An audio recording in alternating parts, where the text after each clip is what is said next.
Hello everyone, welcome once again to my channel education point. मैं हूं आपकी दोस्त सपना।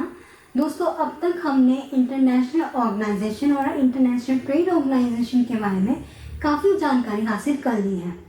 आज हम इस वीडियो में बात करेंगे कोल्ड वॉर के बारे में। तो कोल्ड वॉर को समझने के लिए हम इसके स्टेप बाय स्टेप टॉपिक्स को क्लियर करेंगे।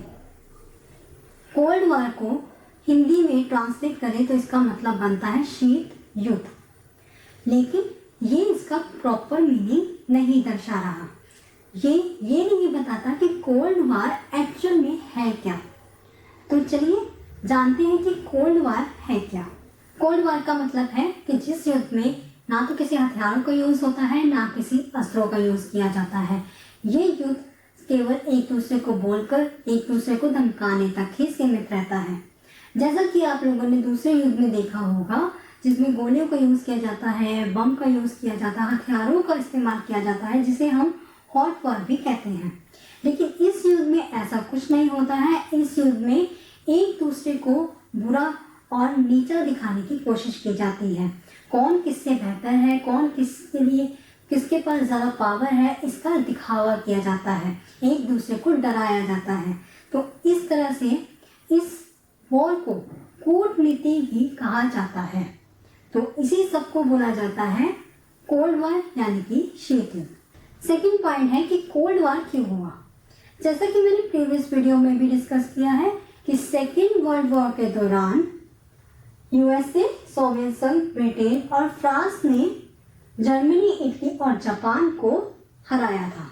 जिसके बाद दो शक्तियां सामने आई, वो थी अमेरिका और सोवियत संघ, यानी कि यूएसए और यूएसएसआर। अब इन दो महाशक्तियों में आपस में कंपटीशन शुरू हो गया कि कौन सबसे ज्यादा पावरफुल है।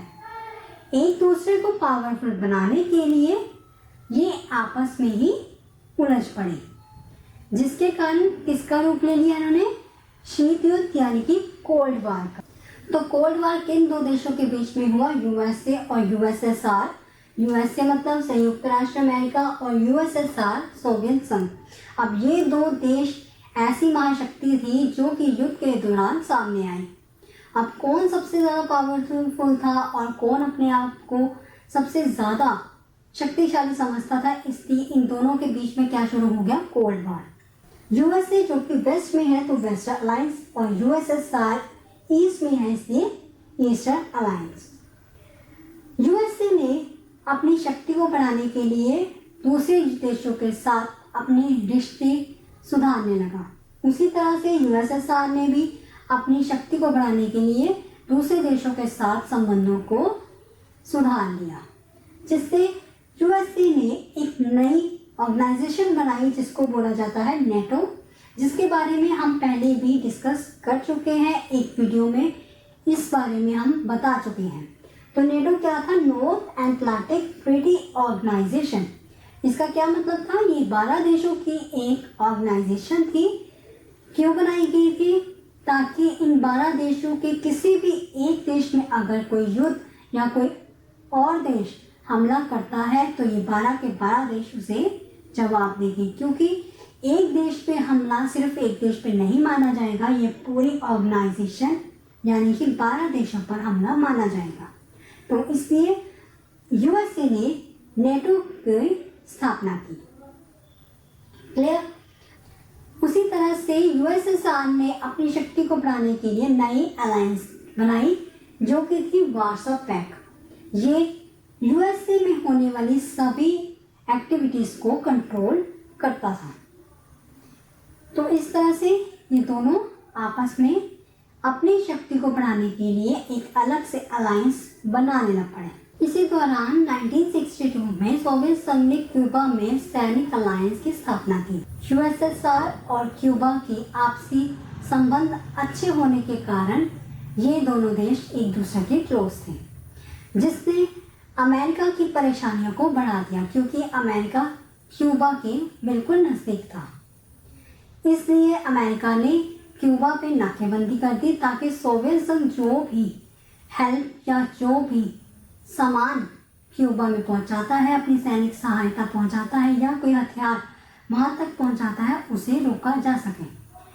क्यूबा के बाद यूएसएसआर और यूएससी के संबंध थोड़े बहुत ठीक हो चुके थे, जिसे नाम दिया गया था दीदान। 1970 में दीदान अफगानिस्तान के संकट के कारण इन दोनों देशों में तनाव की स्थिति फिर बढ़ गई। इन दोनों देशों की पुरानी दुश्मनी फिर से सामने आ गई, जिसके कारण रिगान ने, अमेरिका के राष्ट्रपति रिगान ने अंतर्राष्ट्रीय युद्ध की भी मंजूरी दे दी, जिसके कारण इन दोनों देशों में युद्ध की संभावना ज़्यादा हो गई। यह युद्ध कब तक चला?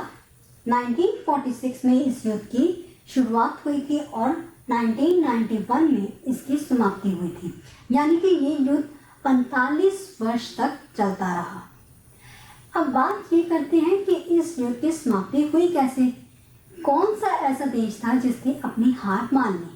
कोल्ड वार के इस तनाव के कारण दोनों देशों को काफ़ी नुकसान हो रहा था। इनकी आर्थिक और सामाजिक स्थिति भी बिगड़ने लगी थी, जिसके कारण सोवियत संघ के जो देश थे उन्होंने अपनी स्वतंत्रता मांगनी शुरू कर दी, जिसके कारण इसके काफ़ी सारे देश अलग हो गए, जिसके कारण सोवियत संघ विभाजित हो गया और सोवियत संघ ने, यानी कि यूएसएसआर ने, अपनी हार मान ली। तो इस तरह से ये युद्ध 45 वर्ष तक चला और 1991 में सोवियत संघ के विभाजन के कारण इस युद्ध को खत्म किया गया। तो दोस्तों, आज आपको पता लग गया होगा कि कोल्ड वॉर क्या होती है और ये क्यों हुई थी और किस किस के बीच में हुई थी और इसकी समाप्ति क्यों और कैसे हुई। अगर आपको ये वीडियो अच्छी लगी हो तो इसे लाइक